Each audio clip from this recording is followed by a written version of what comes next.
Good evening, everyone. I'll call our meeting to order here in council chambers at 6 p.m. Roll call, please. Alderperson Murphy. Present. Macias. Present. Razak. Present. Timian. Present. Finch. Present. McNeil. Present. Castro. Present. Schmidt. Present. All right, we have no remote electronic attendance necessary. Is there public comment this evening, Chief? Yes, Your Honor, 3 people, Austin McKinney. Please come forward. You have 3 minutes. Are you going to do the timer, Chief? Yeah, Thank you.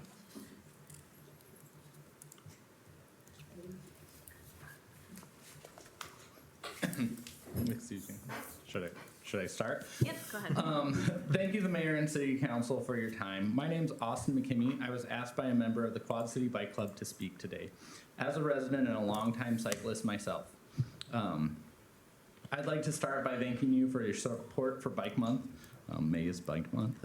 And for the bicycle paths, the trails, and the lanes that you have throughout your city for residents and visitors alike. I'm a recent Moline resident, but over the past couple of years, I've been commuting back and forth with my partner and her 11-year-old daughter, who her 11-year-old daughter will be commuting to Wilson Middle School next year. Both of them are Moline natives and cyclists alike. I grew up in the Peoria area where I started biking and commuting. Over time, became really passionate about it, riding for recreation and transportation reasons. I've had the opportunity in my life to explore several communities across this country, including places like Chicago and Bloomington Normal, Eugene and Portland, Oregon, Salt Lake City, Cedar City, Utah, Denver, Colorado, and New York City. And many others over the years. Communities that invest in safe, accessible bike and pedestrian infrastructure encourages active transportation and recreation, improves public health, provides affordable transportation, supports local businesses, and make these cities welcome for residents and visitors alike. Moline already has a great foundation. With the help of you guys, we can all encourage and support the growth of these projects. Thank you again for what we've already done to support bikeable, walkable, livable communities, and please invest in these projects moving forward. Thank you very much. Next Thank you very person. much. Somebody said positive, so far I have not. Hi, thank you for listening to me today. My name's Susan Thompson. I live off of 17th Street, Moline, and I came today to talk about the 16th Street rezone or restriping. As I've lived in the same house for 35 years, it can take me 10 minutes to get onto 16th Street with it being a 4-lane highway. When you restrain it down to 2 with just a turn lane in the middle, I don't know how long it'll take me to get out to go to work in the morning. I want to know if a project was ever done to watch and see. I understand that I just saw it on the news today, so this is all new. I wanted to find out what was going on, wanted to give my opinion, my husband's opinion, because it said you were trying to stop accidents and slow the speed. It's a raceway. 16th Street is. Making it 2-lane is not going to change that raceway, but it is going to make those of us that live off of it harder to get out and get to work, get to where we need to go, do what we have to do. I appreciate the bike path for the bike people. We go take our kids to Hamilton. I see nobody on those bike paths, morning or in the afternoons. So it makes me wonder, I see everybody's got their own opinion. I'm just going from a resident that lives off of 16th Street, how hard it is to be able to get out and do what I need to do. Thank you. Thank you. The next. Zach Blair. Hello, everybody. My name is Zach Blair. I'm the current president of Friends of Off-Road Cycling. I'd like to thank the mayor and the city council for letting me speak today. I was made aware by some of the members, that some of the board members and the mayor may not know about us or what we do and what Moline helps us to do. Since May is Bike Month, I want to thank the City of Moline for a partnership with Friends of Off-Road Cycling, or FORC, for 20 years. FORC has built and been in partnership with the Moline's Parks Department to keep and maintain trails at Stevens Park and at Sylvan Island. Since 2005, we have had a race at Sylvan Island every April. We have riders come from every state bordering Illinois and as far away as Arkansas this year.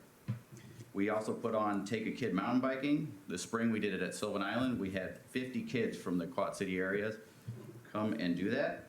Every year we also help support River Action and the taming of the slough by setting up and manning the course at Sylvan Island. Many of our members live in Moline and the surrounding cities and use the trails at the city parks in Moline every day. We thank you for your partnership with Moline and thank you for a continual partnership with Moline. Thank you for your time. Thank you very much. That's it, Your Honor. Okay, we'll move to our oath of office. For regular commissioned appointment as firefighter paramedic to Hunter Rowe-Ray, effective April 18th, 2025. Chief Reagan-Weather? Thank you, Your Honor. Good evening, members of council. Excuse me. It is my pleasure to introduce firefighter Hunter Rowe-Ray, who joined the Moline Fire Department on August 8th, 2023. Hunter brings with him a strong sense of service and a diverse background in both medical and military fields. Hunter grew up in West Union, Iowa, and graduated from North Fayette Valley High School in 2015. After high school, he went on to attend Loras College for 2 years. Seeking a greater calling, Hunter enlisted in the Iowa National Guard, where he currently holds the rank of sergeant.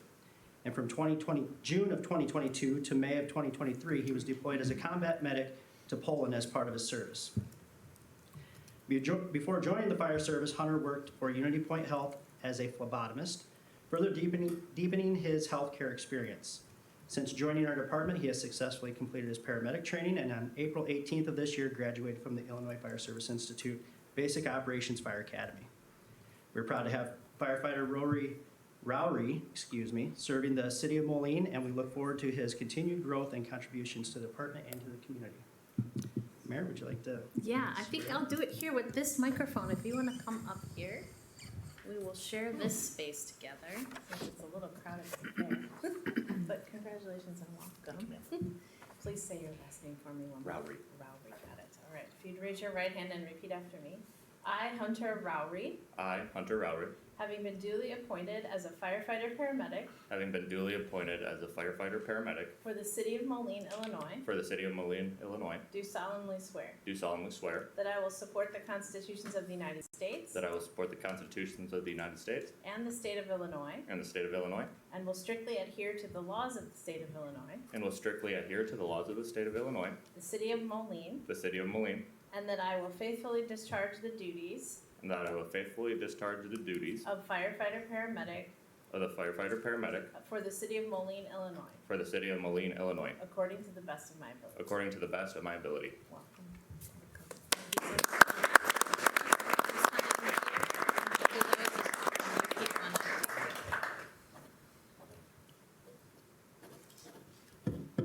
Thank you so much.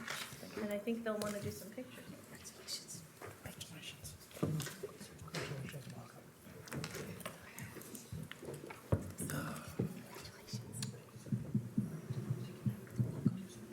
Congratulations, thank you. Congratulations and Hunter, give you a slip here, we'll put on your badge.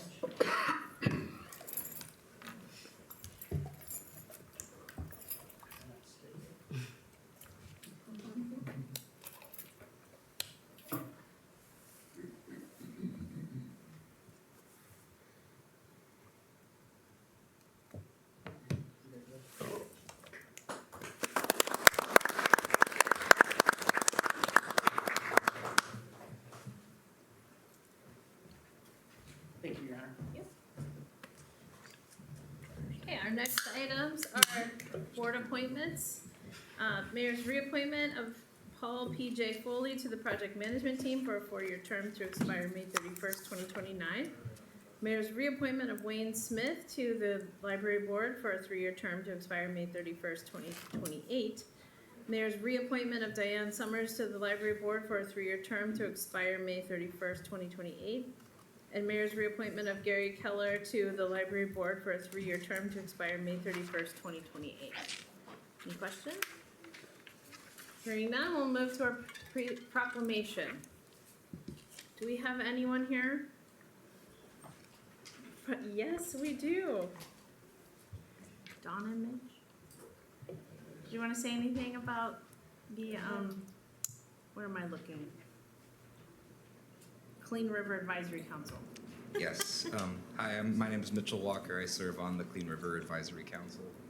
And Dawn, you all know me. Also on the CRAC. Should we read the proclamation? Oh, I have that. You'll take care of all that? Okay, cool. Then I'll just read this little bit that I wrote. First and foremost, just want to thank the council and the mayor for recognizing the importance of a Clean River Action Day for residents of the Quad Cities, in Moline specifically, especially because we are so close to the Mississippi River. I work in a nonprofit realm, and I think that a lot of nonprofits and state-run organizations as well tend to close their service areas off at the end of their respective border. So at the end of the state or the end of their, township or whatever. But Iowa and Illinois, the Quad City area, is kind of uniquely positioned in that we have this big old body of water in between us serving as our border. And I think because of those hard-lined organizational restrictions, that space in between can often be neglected. So something like this, a Clean River Action Day, acknowledges that we see the river as an asset and a connector rather than a divider between our two states. And I also think that, let me check my notes what I think.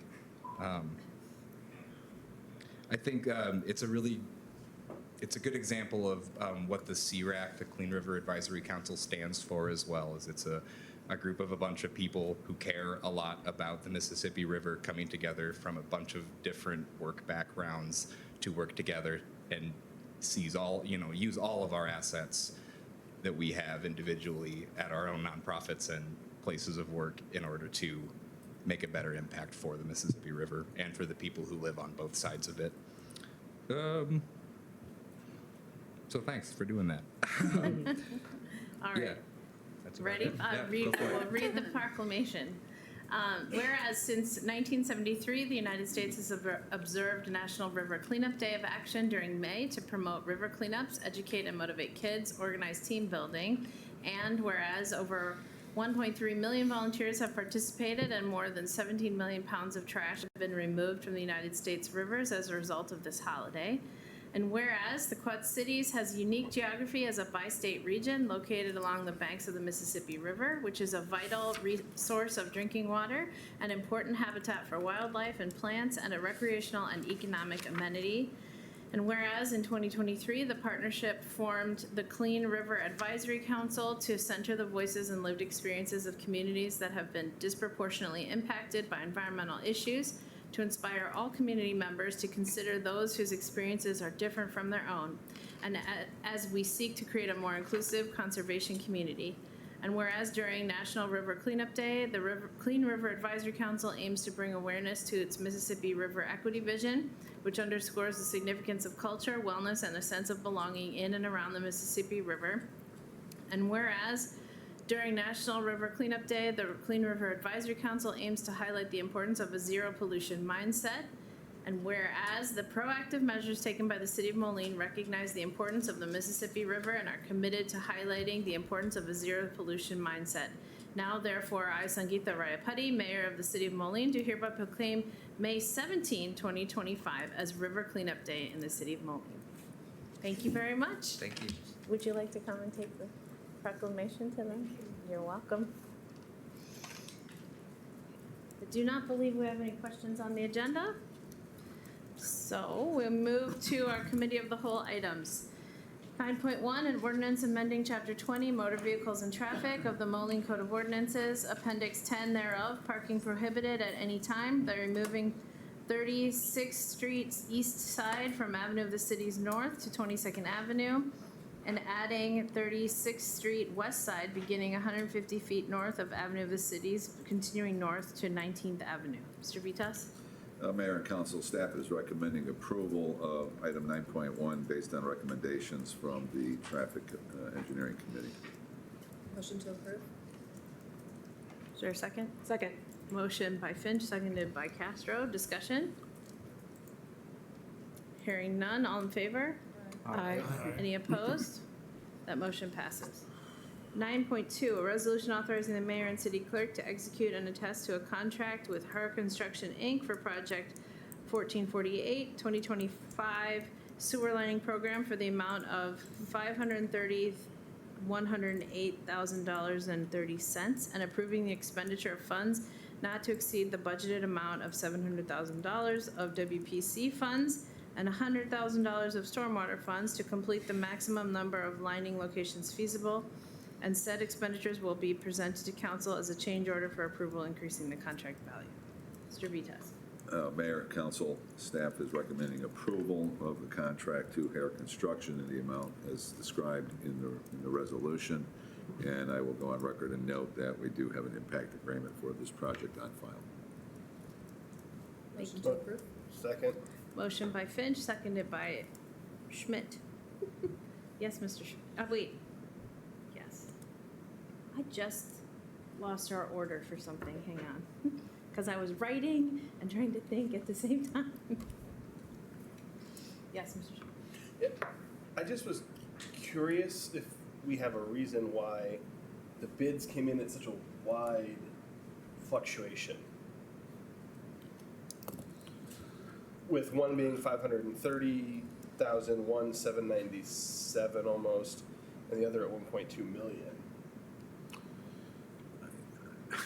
I can't answer why that happens, but maybe you could. David.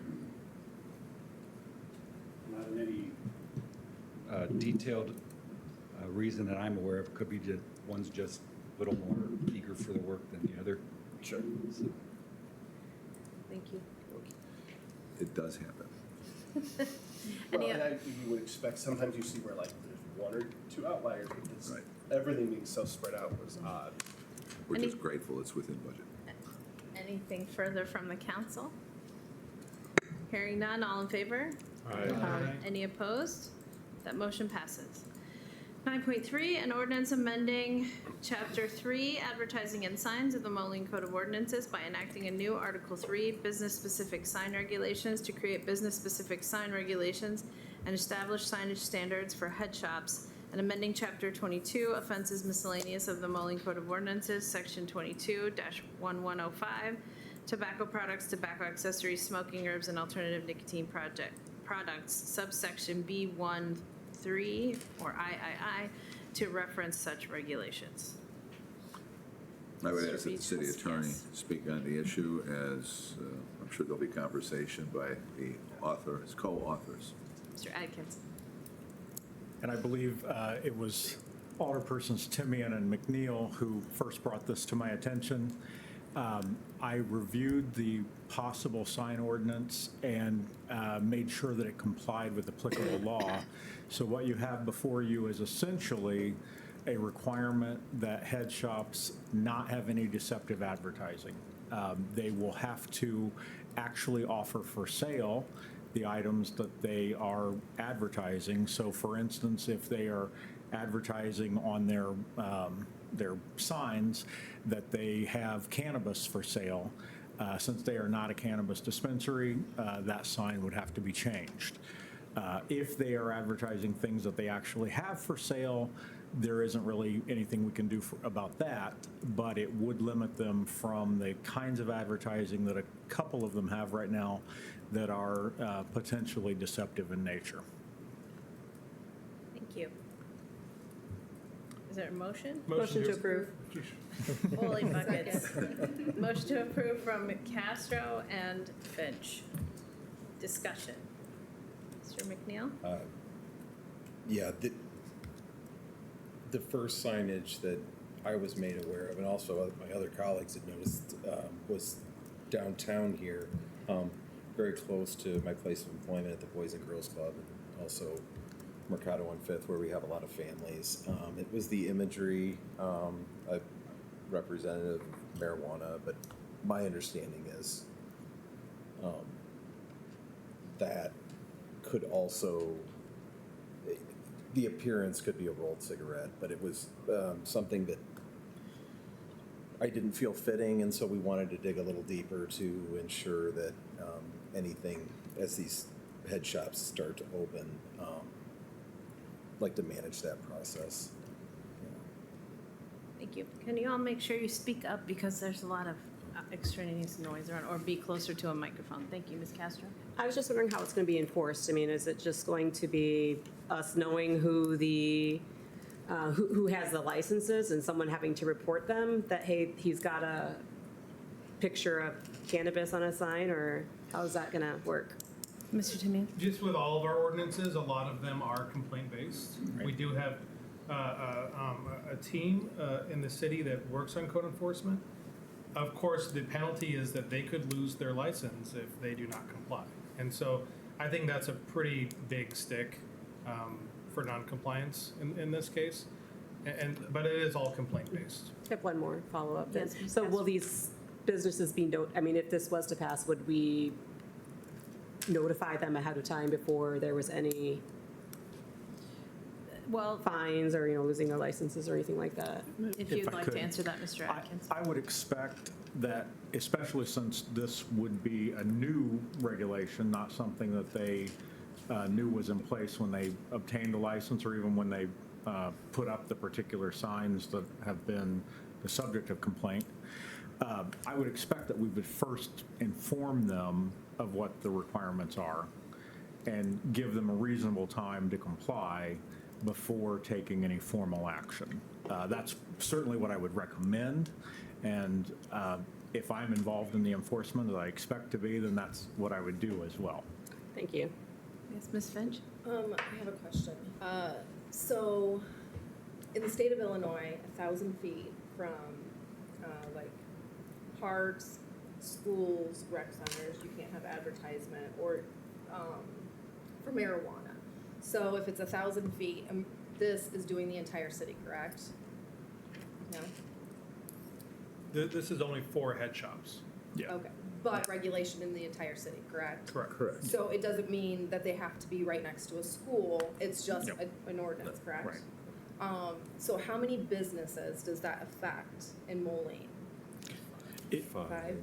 So if it affects Yeah. 5 businesses in Moline, is there any way that the city could maybe help businesses come into compliance instead of saying, hey, your sign is out of compliance, here's a bill for you? You see what I'm saying? It's my understanding that at least one of your fellow alderpersons already spoke with one individual about voluntarily coming into compliance, and it's my understanding there was no voluntary compliance.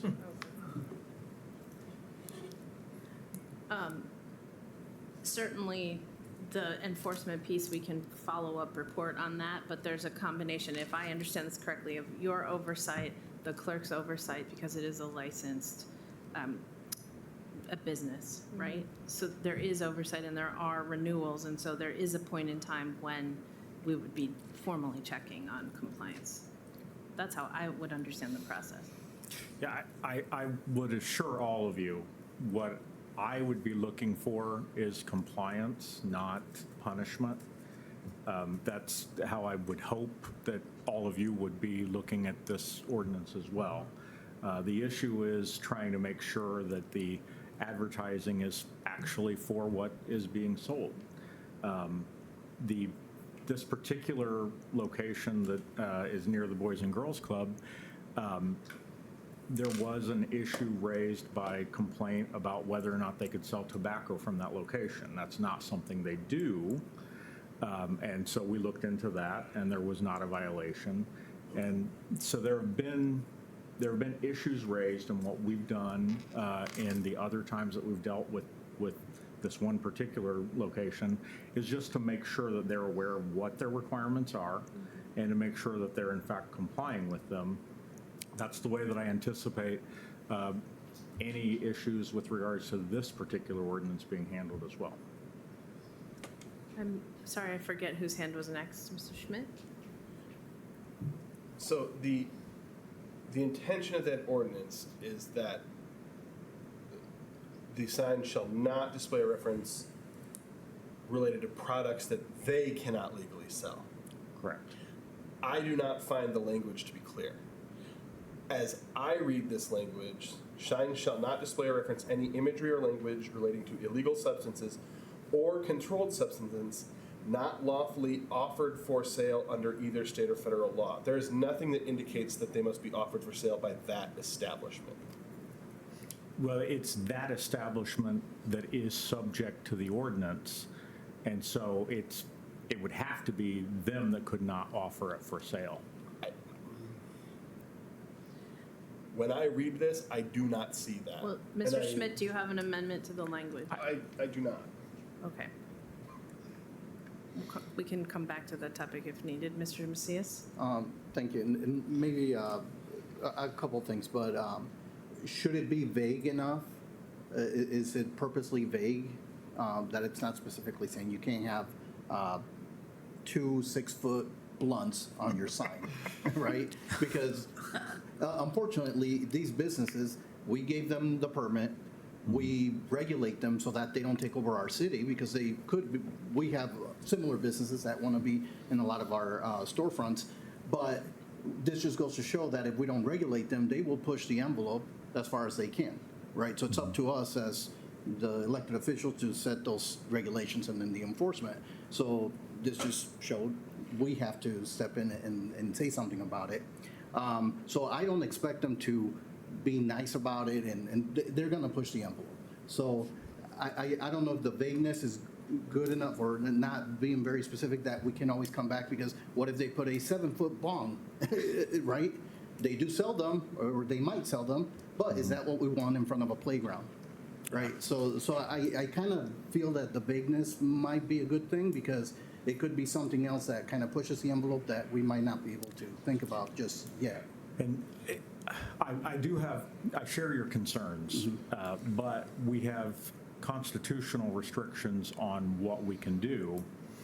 And we are strongest in regulating commercial speech when we connect it to deceptive advertising.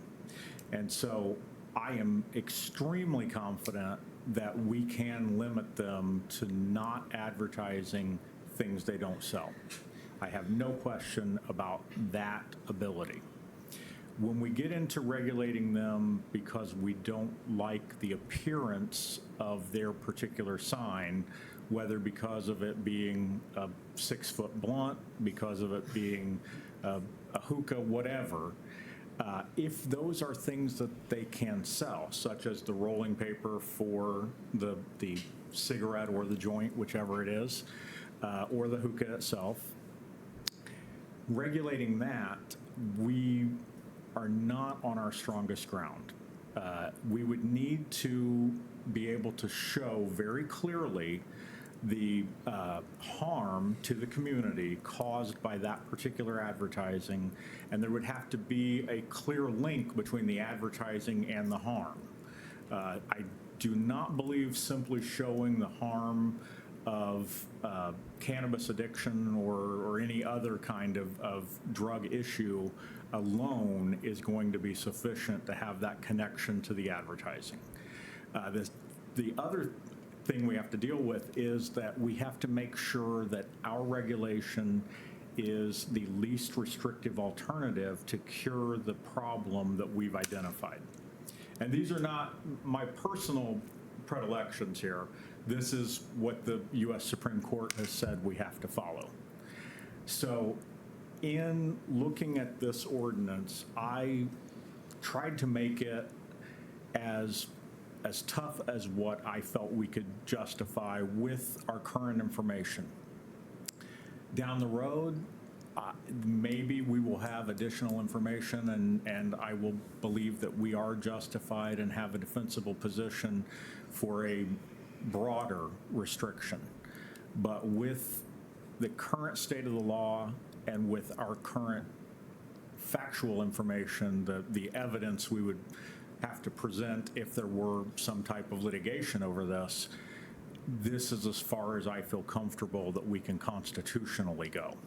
Thank you. I saw Ms. Castro's hand, then Finch, and then Mr. Timmy. One question, do we have similar issues with things like cigarettes or alcohol, where people are advertising that they're selling that and not having licenses for them? Or are we seeing this just specifically for head shops? And what is the difference then? Is there? I have not, as liquor commissioner, have not encountered a case coming to us of So what this would only affect the head shops? That's how it's so written. It wouldn't affect anything like This is only that. for head shops. This regulation is specific to head shop licensing, and it is only for head shops, this particular requirement. I'm not saying that it should only be for head shops or that we should necessarily expand it to anyone else, either one.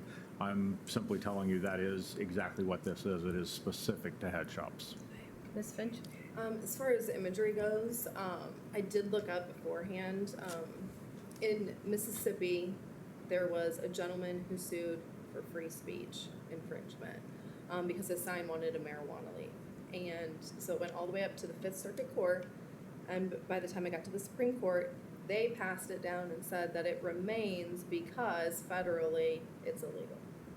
So you can't do illegal stuff. So the big bong, if somebody were to continue to take it higher, somebody's going to stop it because of the federal issue. So Would that be your opinion legally, Mr. Head? yeah, you can tell me if I'm not. Sorry, Ms. Finch.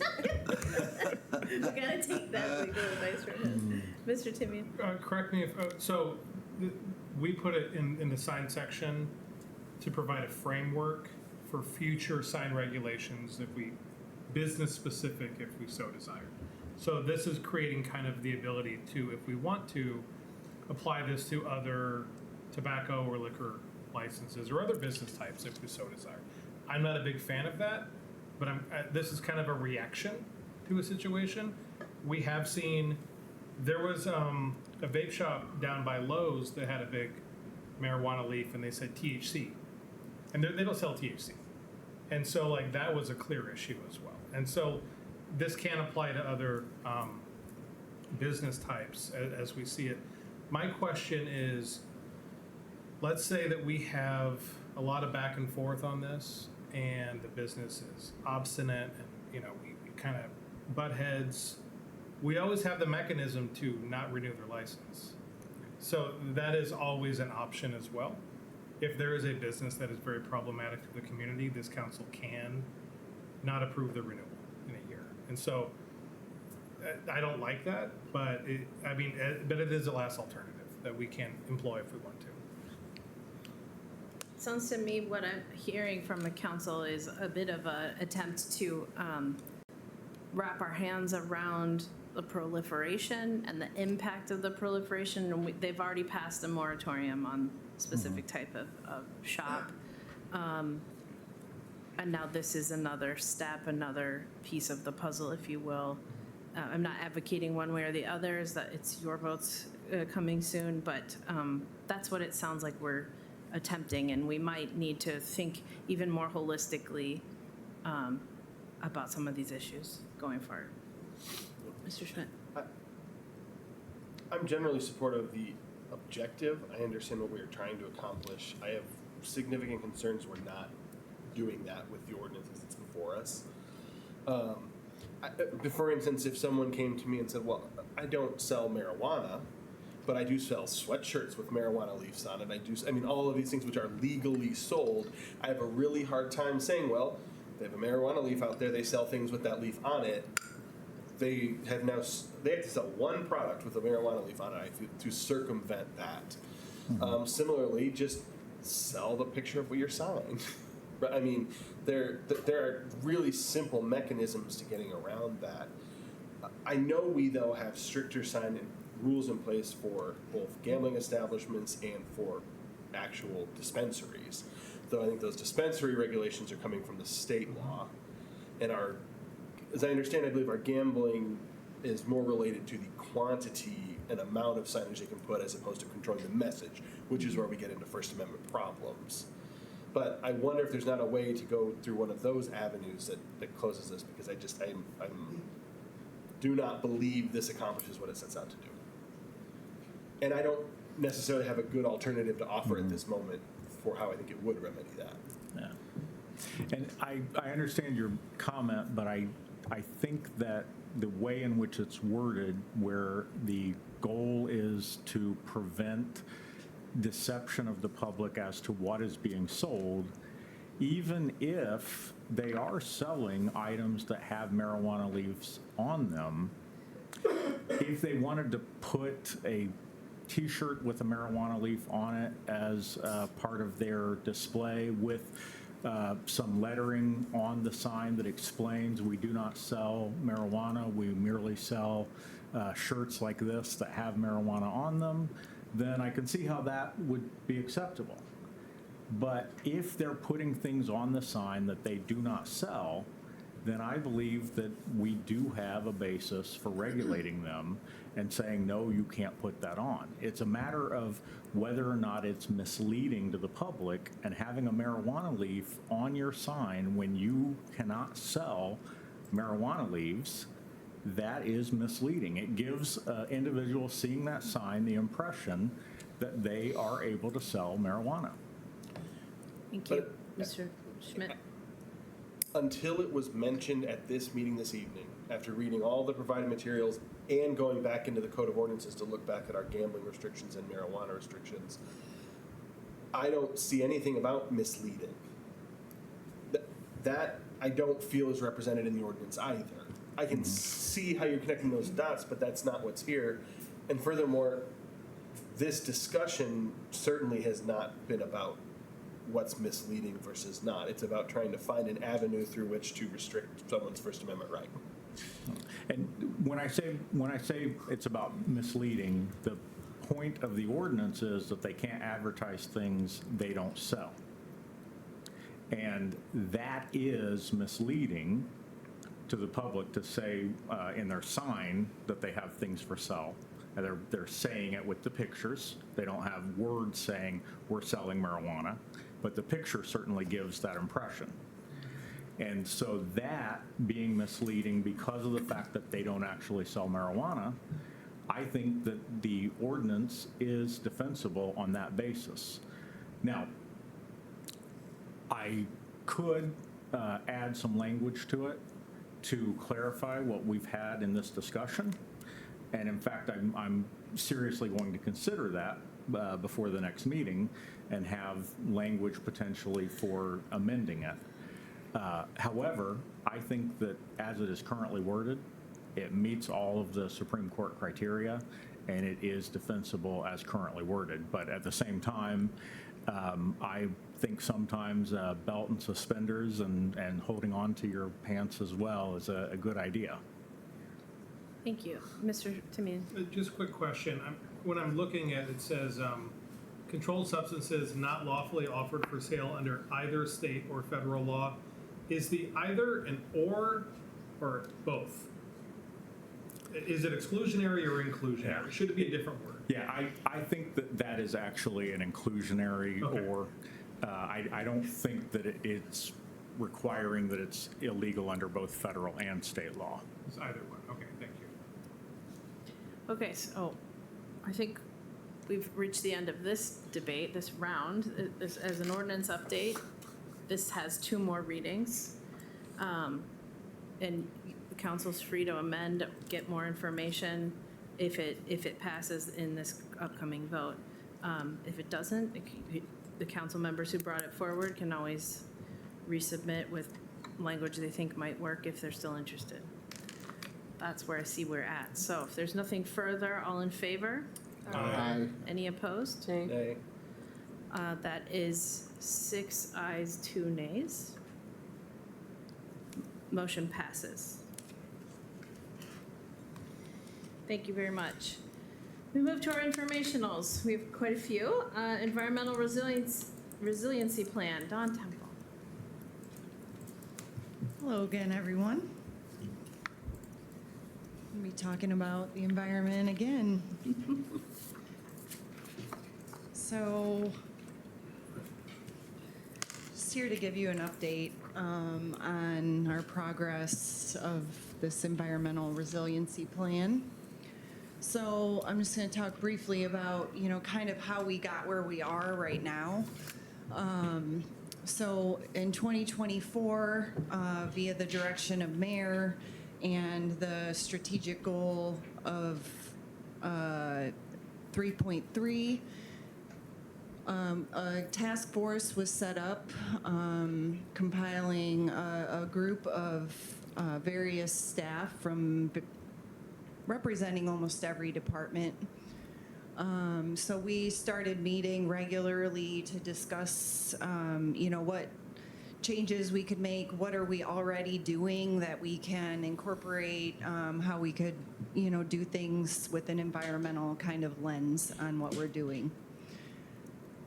So from that, the goal was to come up with a plan. So we, as a committee, recommended that we move forward with developing the actual,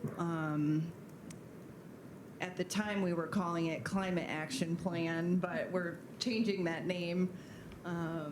So we, Denver and a couple of us, put together an RFP and issued that. What we're looking for is, kind of an assessment of current environmental conditions, what we're currently doing, what are our current loads, and, just getting kind of an idea of our impact. Looking to engage the community and stakeholders, establishing measurable goals and strategies, and producing that actionable data-driven plan. So from that, we received 9 proposals for the plan. We had a small team that reviewed all the proposals and scored and ranked them. After a full review and our scoring criteria, we evaluated based on, experience working with municipal planners, community engagement approach. Really liked this particular company. They really wanted to incorporate city council and include city council in the process, so that was a really important piece. Also, looking at, inclusion of all populations, all neighborhoods, what their timeline was, what the deliverables were, and what the cost was.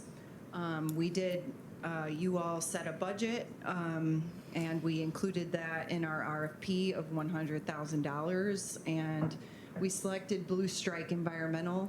They came in just under that $100,000 mark. We did get a pretty wide variety of costs. Some were well over the $100,000, pushing almost $400,000 on one, and a couple were in the $200,000 to $300,000 range. And some of them, were around where this one was. Nothing was a ton cheaper than that budget that we had set out in the RFP. So, like I said, we chose Blue Strike Environmental. They are headquartered in California, but the lead project manager is operating out of Boston. They've done a lot of projects for smaller cities like ours, so I think they have some really good comparable data to use to help, determine ways that we can make improvements. So that was a plus. And like I said, this collaborative approach, willing to meet with council, willing to do some public workshops, some surveys to the community, so really inclusive. So what will it include? It will do a large-based assessment, like I mentioned, including energy use, water, waste, natural resources like trees, pollinators, and transportation, engaging the community, outreach, surveys, workshops. I think 2 workshops is included, and several surveys throughout the process, establishing these guiding principles and a vision for sustainability, and really helping council and staff kind of build up that program. and developing those actionable goals around those items. Like I said, waste reduction, tree canopy, stormwater, and providing benchmarks. We can't measure what we're doing and the improvements we're making if we don't have that benchmark to go from. So Bob created a project team for the implementation of this plan, including myself, Jennifer Bizzari, who will be co-chairing the committee with me, Andy Denver, Eric Terry Bates, who is the arborist, and Laura Clower from engineering. The timeline is about a year to complete this project. We'll be kicking off soon. And the first thing that will be moving forward is kind of that assessment, data gathering, and inventory. And then we'll move through late summer into early fall with some of that public outreach, workshops, and the kind of like climate assessment piece. Then in the fall, we'll get that draft plan to review, get a second workshop in, kind of get some feedback, and then finally finishing it up next spring. So the scope of the project is a greenhouse gas inventory. Again, you know, we can't measure any improvements if we don't know where we're starting from. The city is doing a lot of, you know, environmental things and incorporating things into current projects, but we're really not able to kind of assess like what impact those are making. So I think that's going to be a really important piece of this plan. Studying the climate risk and the vulnerabilities. You know, we all know we have flooding. That's a, you know, it's never going to go away, and you know, we just have to learn how to deal with it and come up with some more resilient ways to deal with it. So I think that this plan will help with that. Coming up with our targets. You know, what do you guys really want to see for targets? You know, where do you all want this to go? You know, that's something that, you know, we want your input on. Evaluation of all our current programs and policies and those impacts that we're making. And then, of course, to create strategies to implement.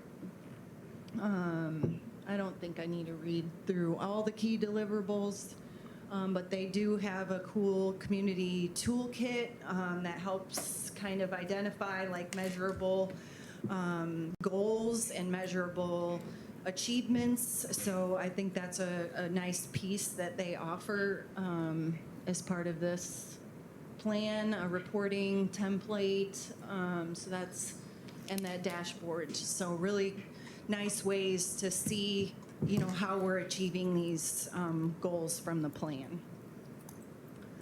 So, you know, you guys have a big piece in this. You know, we need direction from you all to determine, you know, what city council really wants to happen. So, you know, we'll be having regular updates. We'll include you in meetings, and I think even maybe a workshop with the company directly. So you'll be getting more information as we move forward. Let's see. Oops, too fast. So our next step would be to, you know, kind of finalize that contract with Blue Strike. We haven't done that yet. Wanted to kind of put it out there to you all first. And then the first thing they'll start doing is, you know, that existing conditions assessment, reviewing all of our plans, master plans, things like that, where they can get some info about things that we're doing in the city, using strategic plan, etc.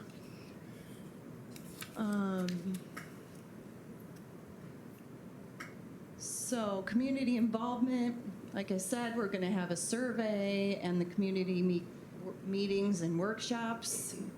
Need to go over that again.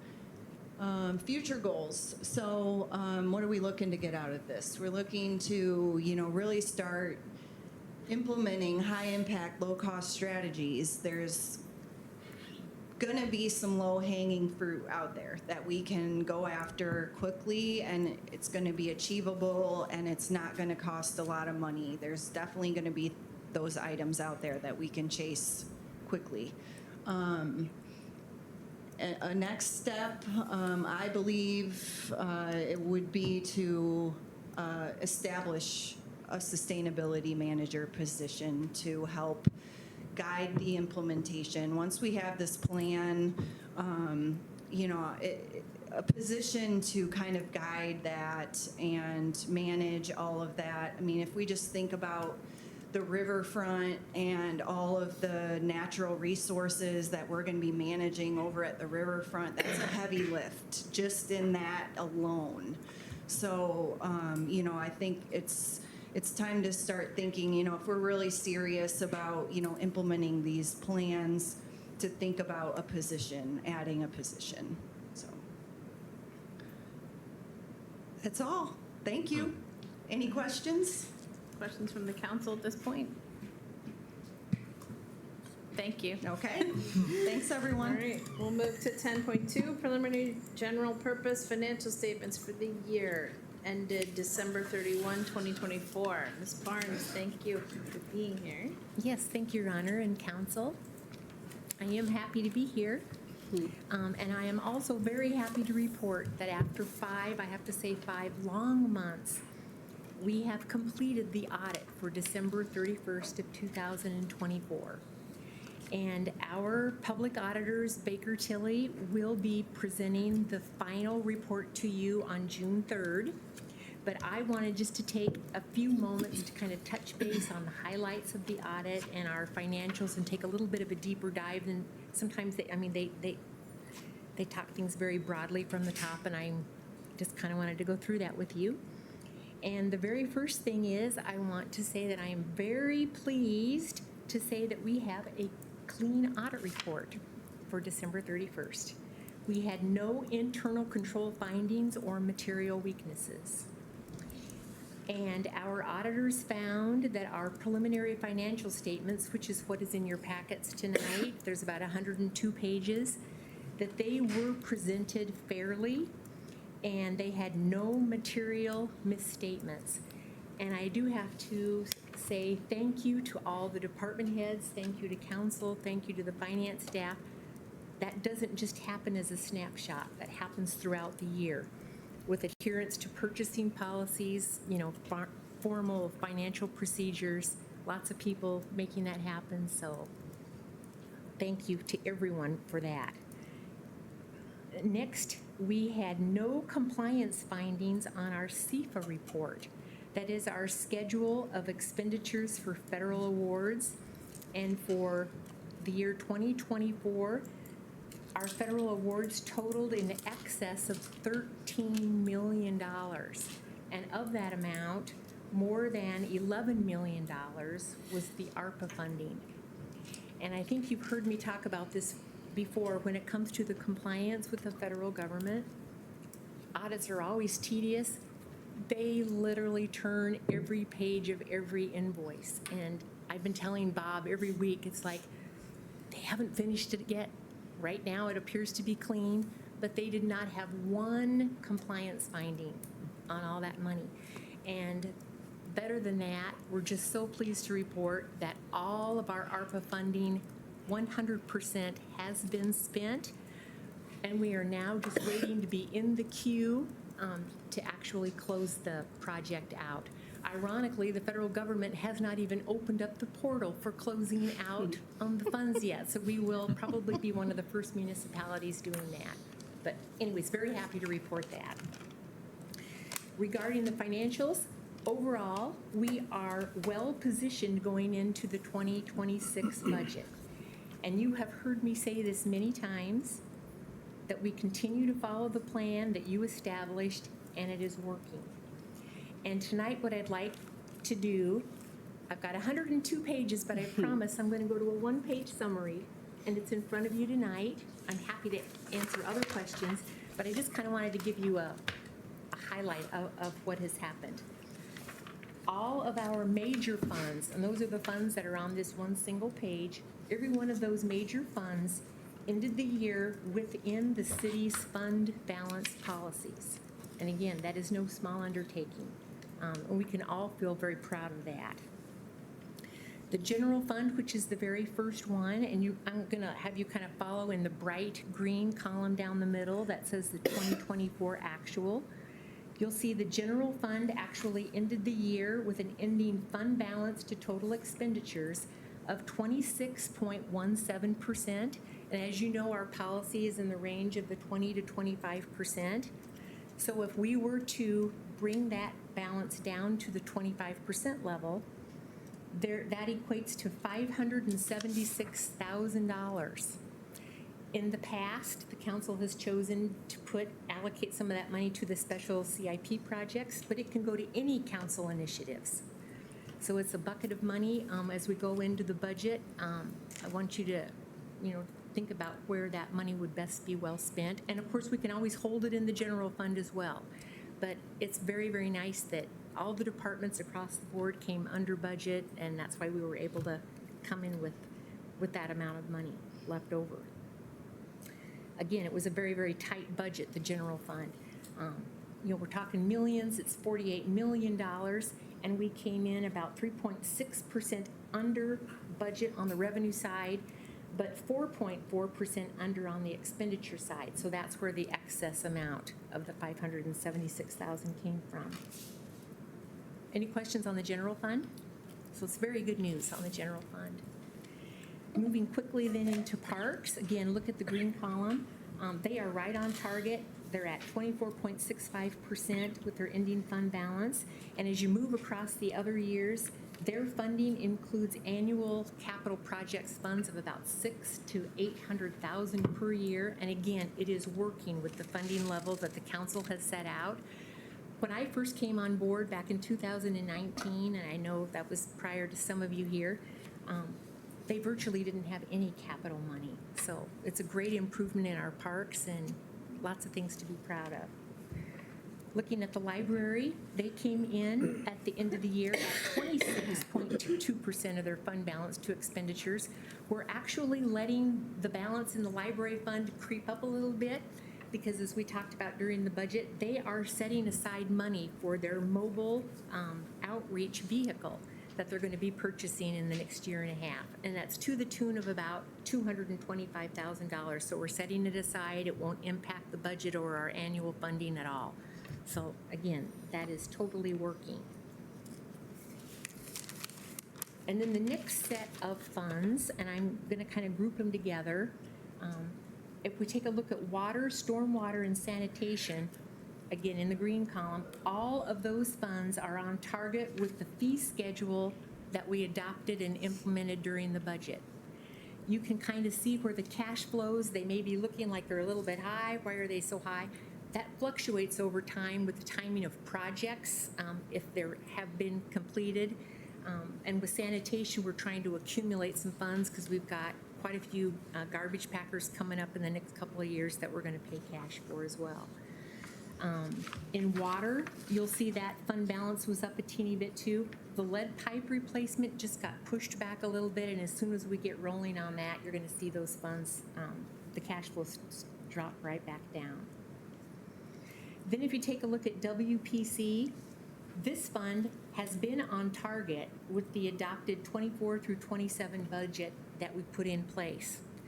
But as you know, we have currently gone out for bid on the south slope, and those bids came in a little higher than we had anticipated. So we are currently in the process of reviewing that fee schedule, and the utilities department, they're going to be coming back to council in June to review that and put that potential impact would be.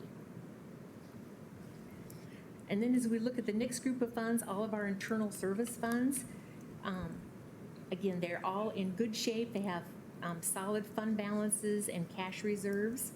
The first one is our health insurance fund, and we take a look at total expenditures in that fund, which are primarily audited claims, and we compare them to last year, 2023, I'm very pleased to report total claims overall on an audit perspective only went up 2.95%.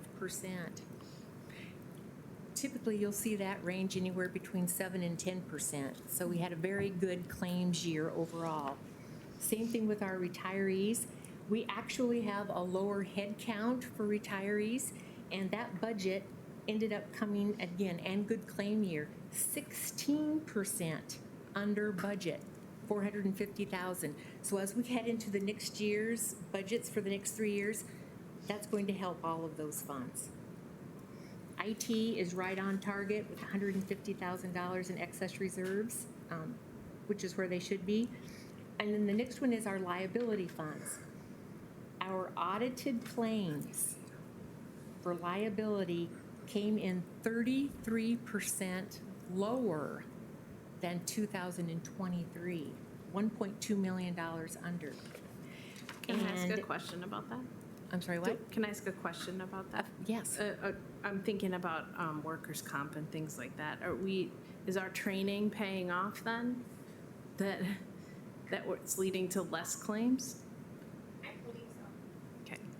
And part of that as well is that we had several very large outstanding claims, some of them dating back to 2016, and Leah and her staff were able to settle those at a much smaller amount, and they're now off of our books.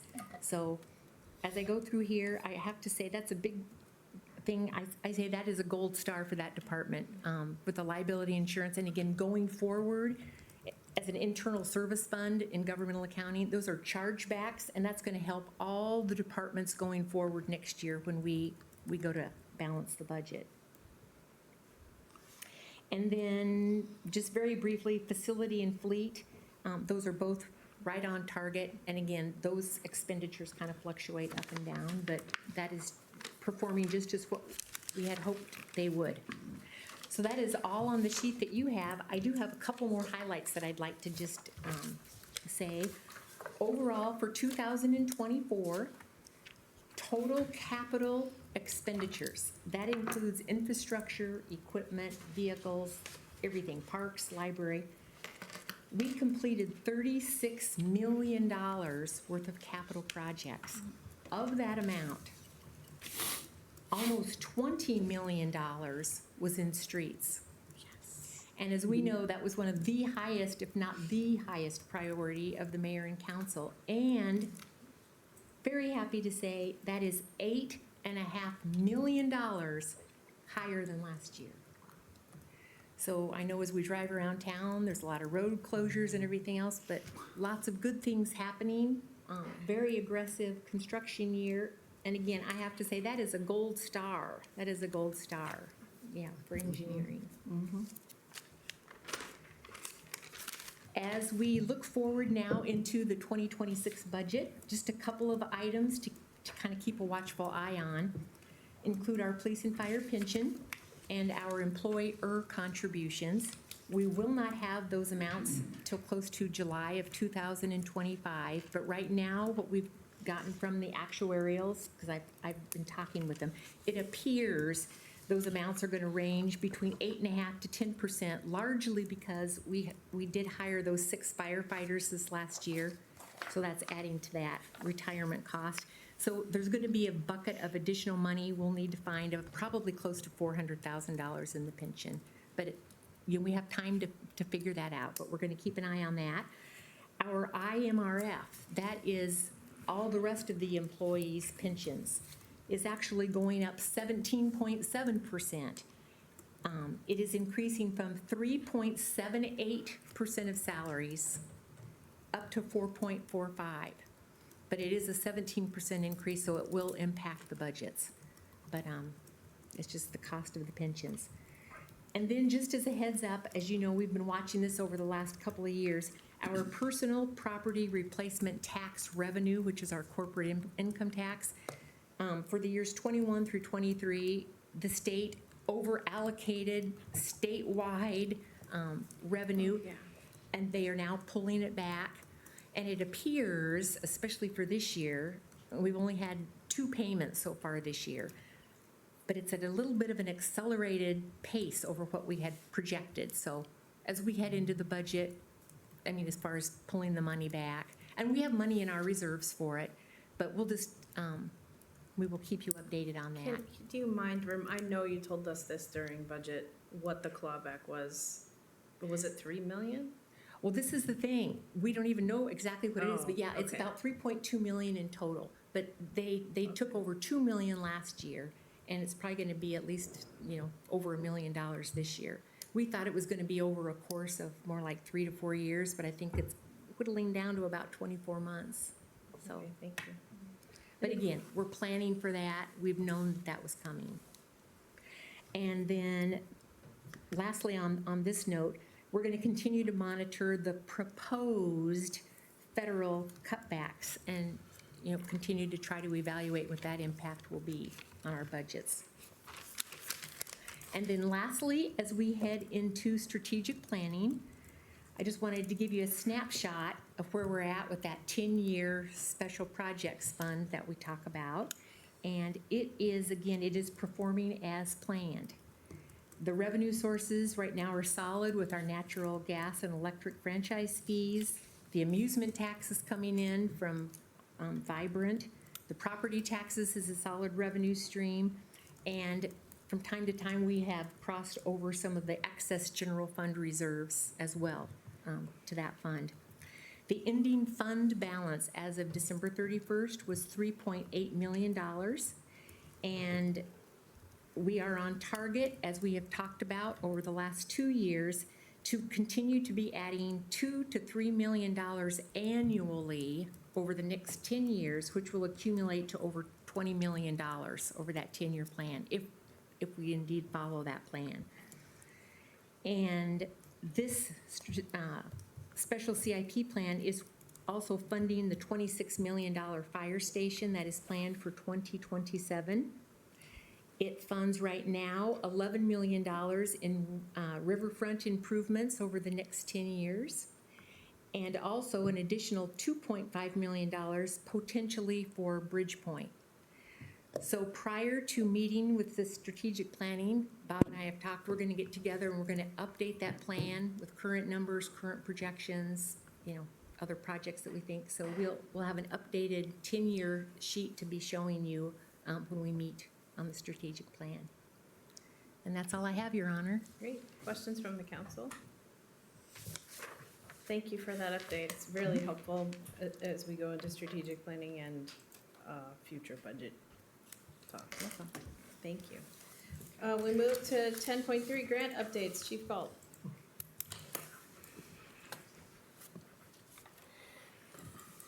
Yes, Your Honor, just we're required by our grant policy that when we have grants come forward that don't meet the level of pre-approval, there's no match or anything, we just bring them forward. So just asking you for approval of these 2 grants in front of you.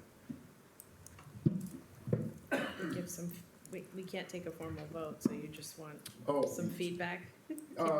Yeah, I mean, we have it in your packet there if you'd like to certainly take any questions that you might have, but just advising you that those grants are available for us to put in for. We usually put in for them every year. Okay. Any questions from council? Okay, thank you very much. All right, Mr. Dryer, pavement remarking on 16th Street from Avenue of the Cities to 36th Avenue. Conversion from 4 lanes to 3 lanes with a 2-way center left turn lane. Discussion. That's what this I'm is. ready for it. Good evening. Tonight, we're going to revisit the 16th Street remarking project from Avenue of Cities to 36th Avenue. This was a project that you've seen before, January last year. Proposed remarking project that will reduce crashes, consistent with Federal Highway Safe Systems approach, potentially reduce speeding. It's consistent with the city's multimodal plan and provides bikes. And it has been reviewed by our traffic engineering consultant, and they felt that it was a good candidate for 4 to 3 lane conversion. I suppose I should be changing the slides. That would be smart, wouldn't it? Went too far. Okay. All right, so this was the direction from January last year to go back and take a look at some of our previous conversion projects and do an analysis of traffic crashes. So we looked at 12th Avenue. You noted 12th Avenue, 19th Avenue, and 7th Street. 7th Street really wasn't a good candidate because that project went from 2 lanes to 3 lanes rather than 4 lanes to 3 lanes. So we didn't do that, and because there's really no way to compare before. And 19th Avenue, with it being under construction, really wasn't a good candidate either. So we looked at 12th Avenue. So this is just quick. This is the limits of the project, Avenue of the Cities to 36th Avenue, about 4,300 feet, 0.8 of a mile. This is just an aerial of the street as it looks today. It's functionally classified as a minor arterial street, which means it's intended to carry traffic from the collector street system, which feeds into our neighborhoods. The average daily traffic is 13,700 to 14,000 vehicles per day. It's posted 30 miles an hour, and the average speed we're seeing out there is 33 miles per hour, which is not terrible given the posted speed limit of 30. These were the crashes that we, is that my phone? Good grief. Ominous. Interesting sound. That's my kids is what it is. I had it on mute.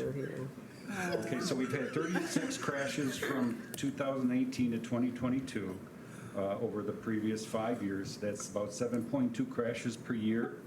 We'd had 7 injury crashes, and there was 1 fatal just this year near 25th Avenue.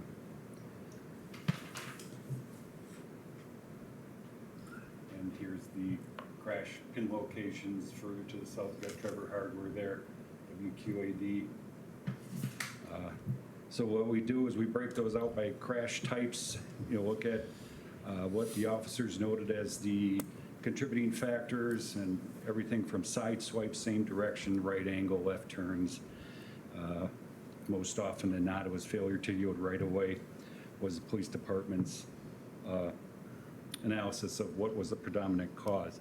So what we did is we want to look at those crashes and identify which ones that a 3-lane conversion can get to. And there are 3 types of crashes that generally can be expected to be reduced with the 4 to 3-lane conversion. And what are those? Those are rear end crashes, obviously. Is somebody's making a left turn there with the red car with the X. The vehicle behind him doesn't stop in time and rear ends them with the center left turn lane that allows the red vehicle to remove itself from the traffic stream to safely make their turn. Second one is a side swipe crash. Again, the vehicle in the red is trying to make a left turn. The driver behind him is trying to get around him, changes lanes, and hits the vehicle, yellow vehicle there. So that is the side swipe in same direction. And then this is the final one, which is kind of a multiple threat right angle where the vehicle number 2 blocks the sight of vehicle number 1, and then vehicle 1 is struck by vehicle number 3. The center left turn lanes allows those vehicles to make their turns in locations where there's better visibility. They're not worried about people driving up their tailpipe behind them, so they're not as eager to take a shorter gap than they perhaps should, so that can improve safety. So these are the types of crashes that we identified as correctable. Out of the total, that's 15 out of 36, or 42% potential reduction. And if you apply the cost per what is the property damage only crash using NHTSA's numbers, that's an average cost about $67,500 over the 5 years for cost to society for those crashes. The cost to remark the street is $15,000 to $20,000. So the benefit cost of this project is greater than 3, which is an excellent number for a Public Works project, very favorable. So here's a photo of just a 4-lane going down to a 3-lane cross-section. And this is a new slide that I added in here. This just kind of confirms what all the federal highway and state DOT's research has found in the acceptable traffic volume ranges of where these types of projects can be successful. So we're at that green bar, so we're underneath we're in the recommended area zone for this type of treatment, so that's also good news.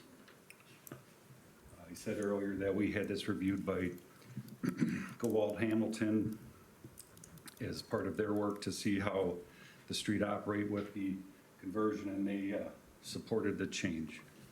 So, in conclusion, that we believe that a project converting 4 to 3 will improve safety by reducing the rear end crashes and sideswipe crashes. It provides a spatial separation, reduces multiple threat crashes, can reduce overall traffic speeds. It provides facilities for bikes and improves crossing conditions for pedestrians, and is consistent with the city's multimodal plan. It doesn't require any parking removal, unlike 12th Avenue, which was a slog compared to this one. So, and it's also consistent with recent requests we've had for improved pedestrian crossing and safety features crossing 16th Street near 30th Avenue. Again, the projected cost is $15,000 to $20,000. So what you did last January is you sent us off to look at additional crashes. We did that.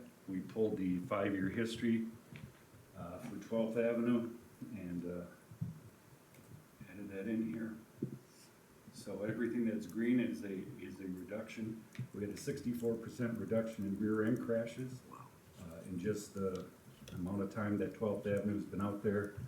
We did have one turning crash, which kind of skewed the crashes there for turning, but that was just somebody backing out of their driveway, and a 900% increase in animal crashes. So apparently deer like to cross 3-lane cross sections as opposed to 4 lanes. But overall, the trend is in the right direction. It's consistent with what the states and feds studies have shown. The caveat to you is that this is a very small sample size.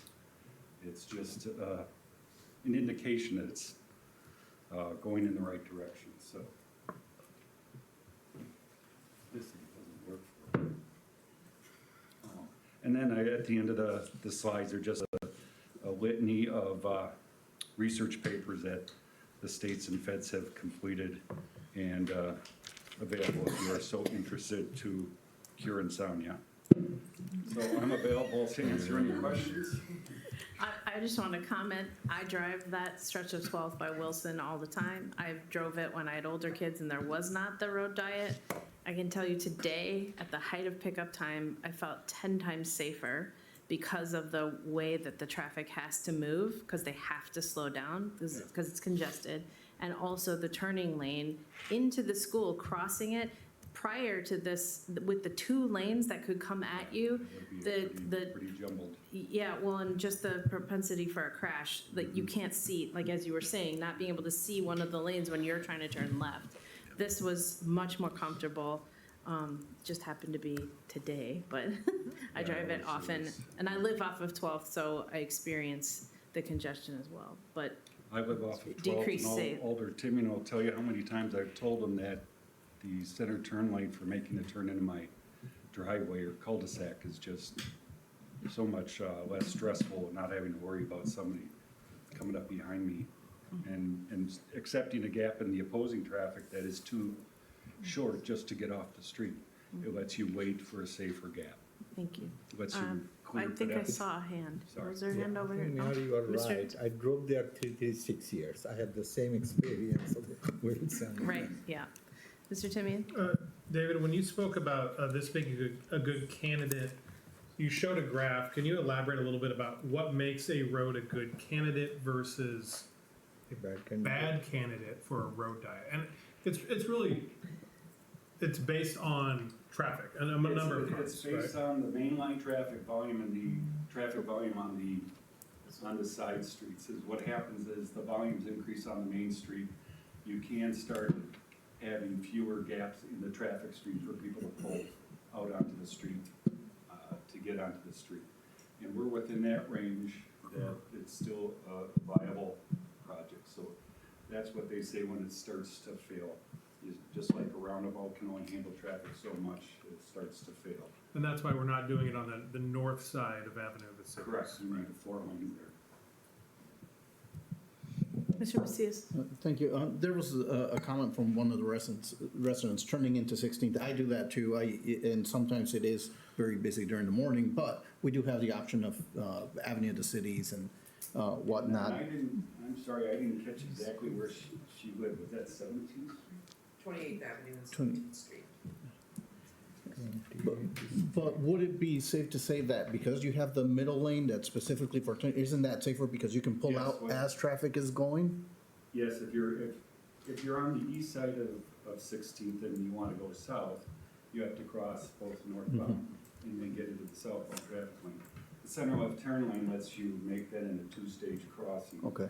So that you can cross the northbound lanes, get into the center turn lane. And wait then till wait they, for a gap in yep, the south. okay. If she's making a right turn to go northbound, that might be a little more challenging, but the volume on those streets is pretty low that it may take some time, but there will be a gap eventually. And with speeds hopefully lower, it should be safer overall. Yeah, and it's just usually when there's school, it's just busy. So I don't know if it'll make much of a difference, but at least knowing you can do it in 2 stages is helpful. Mr. McNeil? I just, so we talked about being more comfortable, in an automobile and adding bike lanes, but also slowing traffic for pedestrians, but also businesses along that corridor. It's like, if you own a business along there, you don't want traffic going by quickly. You want them going by slowly. So it's also, I don't know if we talk about that, I think it's the benefit to the businesses there as well. I wanted to say, I know this is in your ward, we've had, because of the 19th Avenue, there have been complaints such as we've heard this evening. I've experienced it myself where I was like, oh my gosh, I am late for work. I need to turn left, the opposite of the traffic coming toward me, and it took me forever. But I know that I feel more comfortable because everyone is driving slower because they have to. So I have to adjust my expectation and my plans to make that work. But it's just how I think of it as how I feel when I'm on the highway, and instead of getting mad that there's construction that's slowing me down, like especially when I'm in Chicagoland, I'm like, thank you, because I don't need to be hit by someone going way too fast on the highways, right? It slows everyone down because it's limiting the lanes. Anyway, Mr. Timmy? One of the benefits here too, and this is true on 7th Street, 12th Avenue, and 19th Avenue, which I've heard from constituents, is that the bike lane adds a buffer between traffic and cars. On 16th Street currently, the sidewalks are Did you mean 80 years old. pedestrians and cars? Excuse You me? said traffic and cars. Did you mean Pedestrians and cars, correct. Right now they're back of curb. And they used to be smaller roads, they've widened over the years because our cars, we care about speed. But now we're looking at safety, and by putting that, 5-foot bike lane. You definitely have more of a buffer. There is a buffer, it is safer to walk. I did that when I was a snow angel this year on 12th Avenue. I felt a lot safer walking there, and it is encouraging people to use the sidewalks that I think have been neglected for decades.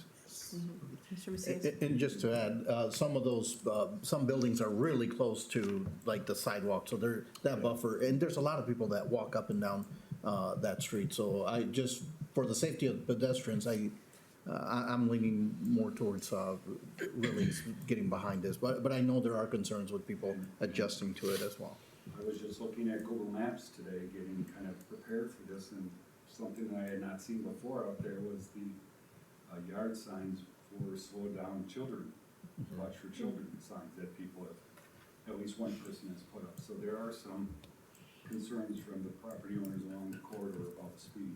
I know Mr. Trevor wasn't thrilled about anything that reduced speeds, but there are others as well. And if I just may, Yes, Mr. Macias. what usually happens, people go up 12th, and they don't want to go on 23rd Avenue, and they go through 24th and 25th.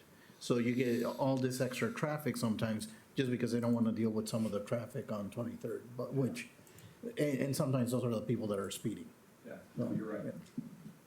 So I see those signs all the time. Thank you. I'm getting a sense from the council, there's more support now that you gave us data than there was a year ago in January. I hope so. I would agree with that, yes. Okay. So if we're good, we will proceed with the issue. Thank you. Anything further from the council? Okay, thank you much. Okay, thank you. Closing out the COW meeting, I call our regular council meeting to order. Pledge allegiance, please.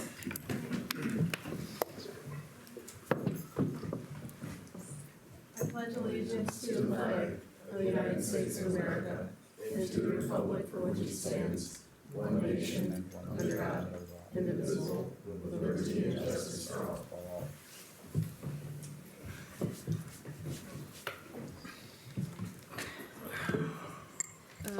Do you have an invocation, Alderperson Razak? No, thanks. Okay. Roll call, please. Alderperson Murphy. Present. Macias. Present. Razak. President. Timian. Present. Finch. Present. McNeil. Present. Castro. Present. Schmidt. Present.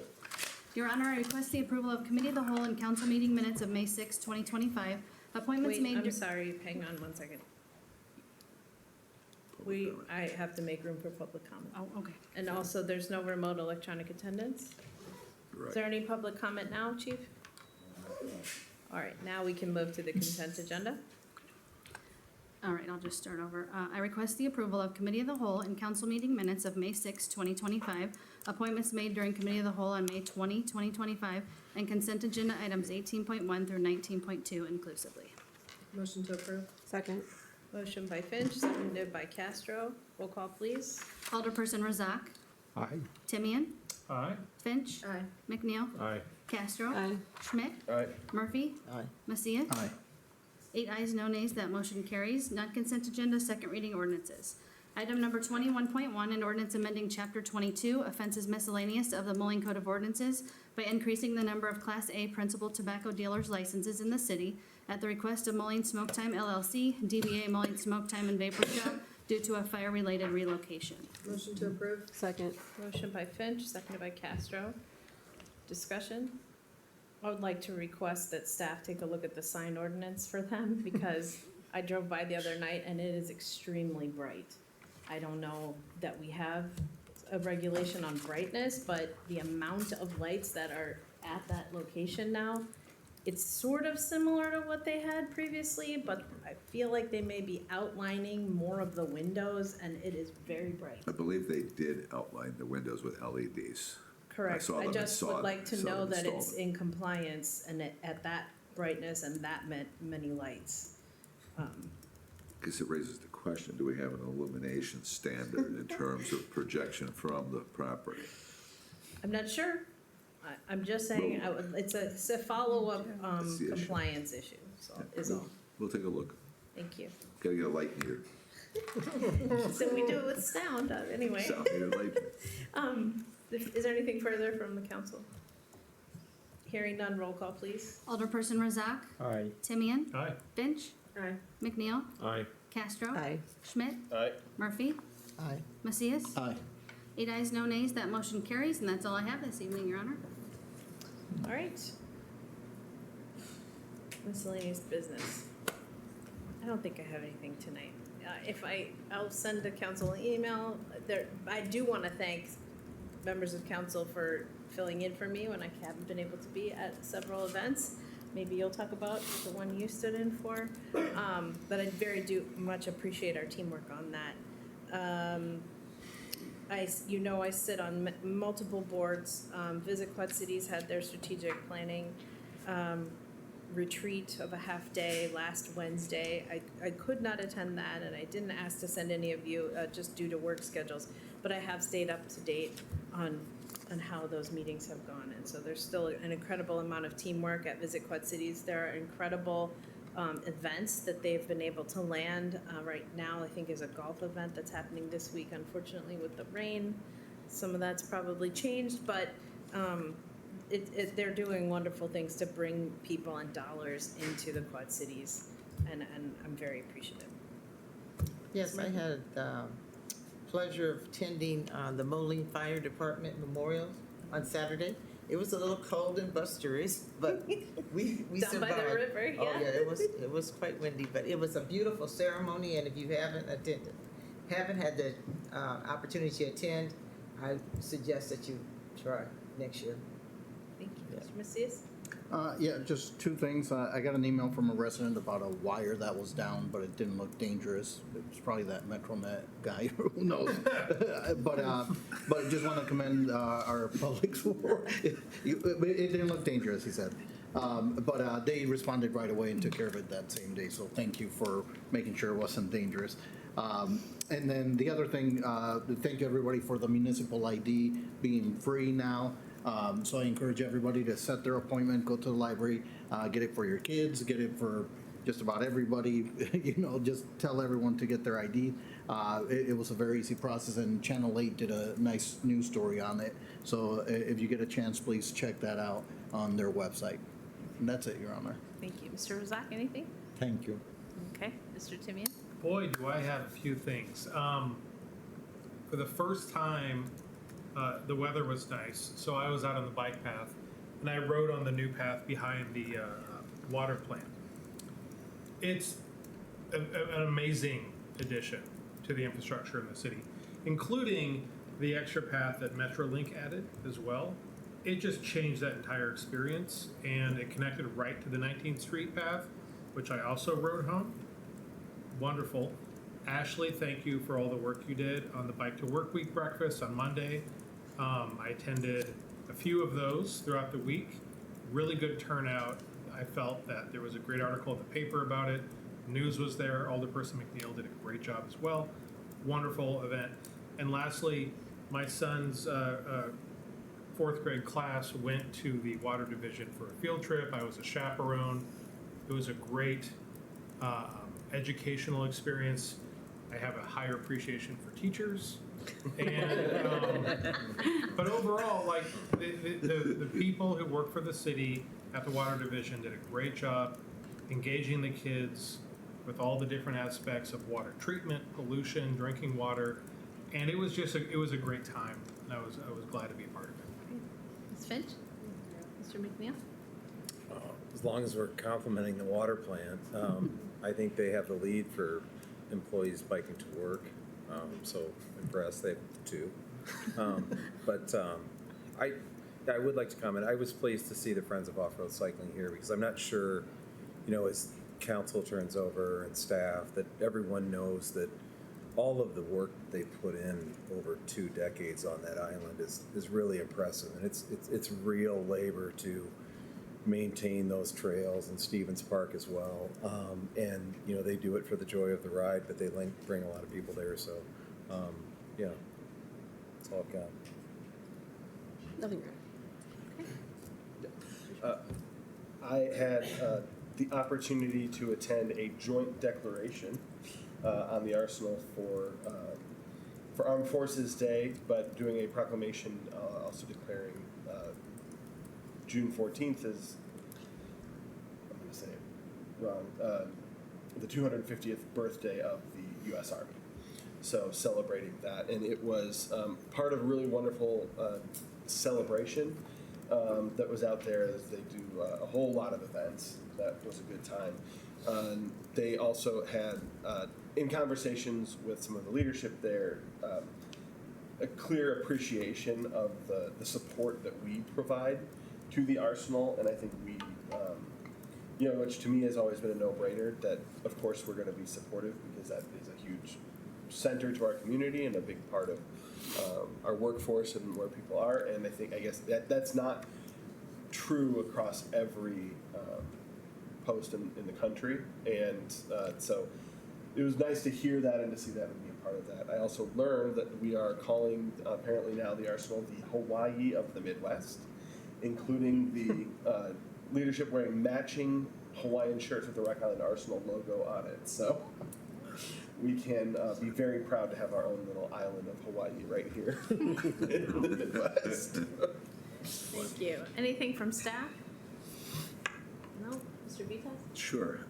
Just a reminder, you will receive by June 6th, probably close of business is my guess, a copy of both the National Community Survey as well as the National Business Survey results. So it's exciting. Looking forward to getting those. We're meeting with them, I believe, on June the 5th.